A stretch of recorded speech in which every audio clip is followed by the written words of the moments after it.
नमस्कार, आप देख रहे हैं द न्यूज नाउ और देश और प्रदेश की खबरों के साथ मैं हूं बिंदिया। आइए नजर डालते हैं न्यूज आवर के अब तक की सुर्खियों पर।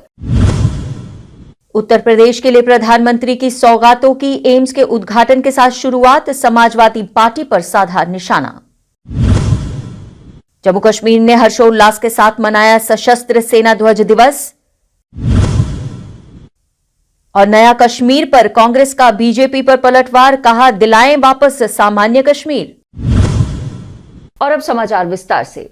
प्रधानमंत्री नरेंद्र मोदी ने गोरखपुर में एक एम्स और एक प्रमुख उर्वरक संयंत्र सहित 3 मेगा परियोजनाओं को राष्ट्र को समर्पित किया। केंद्र और उत्तर प्रदेश में भारतीय जनता पार्टी की सरकारों पर प्रकाश डालना विकास और समृद्धि के लिए दोहरी गति से काम करने वाले दोहरे इंजन की तरह था। प्रधानमंत्री ने कहा कि गोरखपुर में आज का कार्यक्रम इस बात का सबूत है कि नए भारत के लिए कुछ भी असंभव नहीं है अगर वह ठान ले तो। उन्होंने समाजवादी को रेड अलर्ट करार देते हुए कहा, पलटवार करते हुए कहा कि अगर सरकार देश का विकास करना चाहती है तो केवल एस्कॉर्ट के माध्यम और यात्रा से संभव नहीं होगा। उसके लिए भूमि शासन नहीं, सुनियोजित सरकार को बनाए रखने में मदद करना ज्यादा आवश्यक है। राष्ट्र की तरह जम्मू और कश्मीर ने भी जम्मू, कठुआ, आरसपुरा, लाम और मावर में विभिन्न स्थानों पर सशस्त्र सेना ध्वज दिवस मनाया। युवाओं से लेकर बुजुर्गों तक और उपाध्यक्षों से लेकर मेयर तक हर उम्र और कद के भारतीय सेना, नौसेना और वायुसेना सहित सशस्त्र बलों द्वारा किए गए सर्वोच्च बलिदान का जश्न मनाया गया। जम्मू कश्मीर के युवाओं और मीडिया की विश्वसनीयता और अभिव्यक्ति की स्वतंत्रता पर सवाल उठाते हुए कांग्रेस के वरिष्ठ नेता जी.ए. मीर ने स्थानीय जनता की न्यूनतम सुविधाओं को पूरा करने में विफल रहने के लिए केंद्र सरकार पर पलटवार किया। नया कश्मीर की छवि को एक नकली उद्यम बताते हुए उन्होंने न्यूनतम कश्मीर वापस पाने की मांग की, जो उनकी बुनियादी जरूरतों को आसानी से पूरा कर सके और अपनी सलाहियत के बुनियाद पर अपना मुकाम हासिल कर सकता है। आज हमारे जम्मू कश्मीर के जो तकलीफ़ात है, जो लोग फेस कर रहे हैं, उसके लिए भी हमने अपील की है कि आओ मिलकर बनाए कांग्रेस। नेशनल कॉन्फ्रेंस के अध्यक्ष डॉक्टर फारूक अब्दुल्ला की अध्यक्षता में आज जम्मू में पार्टी कार्यकर्ताओं के साथ एक बैठक का आयोजन किया गया। बैठक में अनुच्छेद 370 और जम्मू कश्मीर के राज्य की बहाली के साथ साथ आगामी चुनावों के लिए पार्टी की तैयारियों के मुद्दों पर चर्चा हुई। जिला विकास परिषद सदस्य आरसपुरा प्रोफेसर गारू राम भगत तथा फतेहपुर ब्राह्मणा पंचायत की सरपंच साक्षी चौधरी ने आज गांव लंगेड़ियाली में सड़क पर तारकोल बिछाने का कार्य शुरू करवाया। देवस्थान को जोड़ने वाले इस लिंक मार्ग पर तारकोल बिछाने का कार्य शुरू करवाते हुए राम भगत ने कहा कि मार्ग पक्का होने से गांव के लोगों के साथ साथ देवस्थान पर आने वाले श्रद्धालुओं को काफी लाभ मिलेगा। इस मौके पर पंचायत की सरपंच साक्षी चौधरी ने कहा कि पंचायत के विकास तथा बेहतरी के लिए लगातार कदम उठाए जा रहे हैं, जो आगे भी उठाए जाएंगे। और इस जलमल का लाभ गांव तक पहुंचे, हिंदू समाज तक पहुंचे, उसी को लेके ये सारे जो कार्य किए जा रहे हैं। तो आज जो लिंक अपनाया गया, हमारे साथ हमारे सरपंच मैडम साक्षी चौधरी, हमारे खन्ना साहब, नंबरदार साहब और पंच साहिबान सभी, आप देख रहे हैं कि सभी गाँव के लोग, ग्रामीण लोग यहाँ मौजूद हैं और सभी खुश हैं।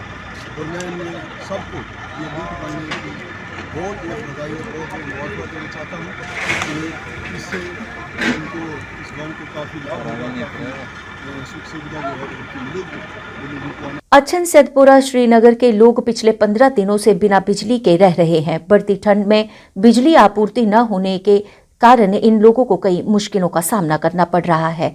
इसी के विरोध में अच्छन वासियों ने पीडीडी विभाग के खिलाफ प्रदर्शन किया, जिसमें यहां के पार्षद ने भी इन रिहायशी लोगों के साथ देते हुए विभाग पर अनसुनी का आरोप लगाया। ट्रांसफार्मर 2 आएंगे तो ठीक, अगर नहीं तो हम कल सुबह अलीजान रोड को लेंगे और तब तक नहीं उठेंगे जब तक न हमें 250 के 2 ट्रांसफार्मर पहुंचेंगे। असली ये बात है कि सरकार ने 2 साल पहले यहाँ ट्रांसफार्मर लगाया, वो तो 250 का था। अब दिन ब दिन लोग आते हैं, नए नए बस्ती बढ़ती है, बढ़ने में से ये 250 का यहाँ नहीं लगता है। इसीलिए हमने उनको अपील की थी कि यहाँ हमें दूसरा ट्रांसफार्मर दिया जाए। सितम ज़रीफ भी ये है कि उन्होंने माना, उन्होंने सैंक्शन किया 3,90,000 रुपये का एक और ट्रांसफार्मर। जब हम वो भी कागजात भी बनाए, जो ऐसे ऑफिस गए, उन्होंने बोला ये गलत है, 3,90,000 नहीं। डीडीसी अध्यक्ष किश्तवाड़ पूजा ठाकुर ने सभी डीडीसी बीडीसी के सरपंचों के साथ किश्तवाड़ में जिला परिसर के बाहर जिला प्रशासन किश्तवाड़ के खिलाफ विरोध प्रदर्शन किया। इन सभी सदस्यों ने प्रशासनिक अधिकारियों पर अफसरशाही करते हुए विकास कार्यों की जवाबदेही न देने का आरोप लगाते हुए कहा कि किसी भी कार्य में डीडीसी और बीडीसी अधिकारियों का संज्ञान और परामर्श नहीं लिया जाता है।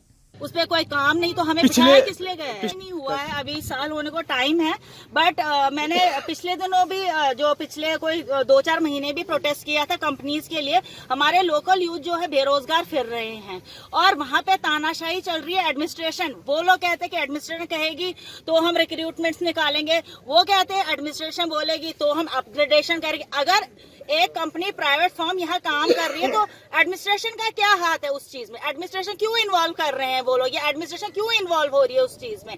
दूसरी बात, NHIDCL के GM को मैं कॉल करके बोलती हूँ कि आप लोग जो सड़क ले रहे हैं सिंहपुर के लिए, वहाँ के लोगों की 80% एग्रीकल्चर लैंड जा रही है। हम लोग बैठ कर डिस्कस कर सकते हैं कि हम कौन सा वो रास्ता निकाले कि उनकी लैंड जो इतनी ना जाए। और वहाँ से मुझे GM साहब आंसर देते हैं, मैं तो नहीं आ सकता हूँ, DC से पूछता हूँ, अगर वो इजाजत देंगे तो मैं आऊंगा। ये क्या है? प्रोटोकॉल है। इसने हमें चुन के भेजा कि हमारी आवाज आगे करो, जब उन लोगों की आवाज को सुना ही नहीं जा रहा तो हम, मतलब मैं यहाँ पे रास्ते में बैठी हूँ, किस लिए बैठी? उन्हीं लोगों के लिए बैठी हूँ जिन लोगों ने मुझे चुन के यहाँ भेजा। मैं कोई अपने पर्सनल बेनिफिट के लिए तो नहीं बैठी हूँ, और ना हम एडमिनिस्ट्रेशन को बोल रहे हैं हमारा कोई पर्सनल काम करो। हम तो कह रहे हैं कि जो वो गरीब जनता जिन्होंने हमें वोट किया, 5-5, 6-6, 7-7 किलोमीटर उतर के पैदल वो लोग बैलेट बॉक्सेस तक पहुंचे हैं और उन लोगों ने वोट किया। कम से कम हमारा फर्ज नहीं बनता उन लोगों तक? दच्छा रोड जा रही है। दक्षिण कश्मीर के कुलगाम में सांप्रदायिक सौहार्द और भाईचारे की मिसाल कायम करते हुए स्थानीय मुसलमानों ने आज अपने 75 वर्षीय हिंदू पड़ोसी का अंतिम संस्कार किया। कुलगाम जिले में बेगम गांव की रहने वाली लाजवंती देवी एक कश्मीरी राजपूत हिंदू थी और एक संक्षिप्त बीमारी के कारण आज सुबह 75 वर्षीय आयु में इनका निधन हो गया। हालांकि उनका अंतिम संस्कार स्थानीय मुसलमानों ने ही किया। मध्य कश्मीर के गांदरबल जिले में जोजिला के ऊपरी इलाकों में ताजा हिमपात होने के बाद रविवार को सोनमर्ग जोजिला रोड को बंद कर दिया गया था। द्रास और सोनमर्ग में बर्फबारी के कारण सोनमर्ग द्रास रोड बंद हो गई और एक पुलिस अधिकारी ने कहा कि मणिमर्ग और सोनमर्ग जोजिला 0 पॉइंट राजमार्ग पर रविवार को यातायात अस्थायी रूप से निलंबित कर दिया गया था और दोनों ओर से किसी भी वाहन की अनुमति नहीं थी। यातायात अधिकारियों ने कहा कि फिसलन और ताजा बर्फबारी को देखते हुए एहतियात के तौर पर सोनमर्ग जोजिला रोड को बंद कर दिया गया है और स्थानीय रिपोर्टों के अनुसार सड़क गिरने के बाद सोनमर्ग इलाके में 70 वाहन अभी तक फंसे हुए हैं। इसके साथ ही समाचारों का ये अंक समाप्त करने की हमें दीजिए अनुमति और आप देखते रहिए द न्यूज नाउ वेब और पढ़ते रहिए द न्यूज नाउ का दैनिक अखबार व ई प्रिंट पेपर। जय हिंद।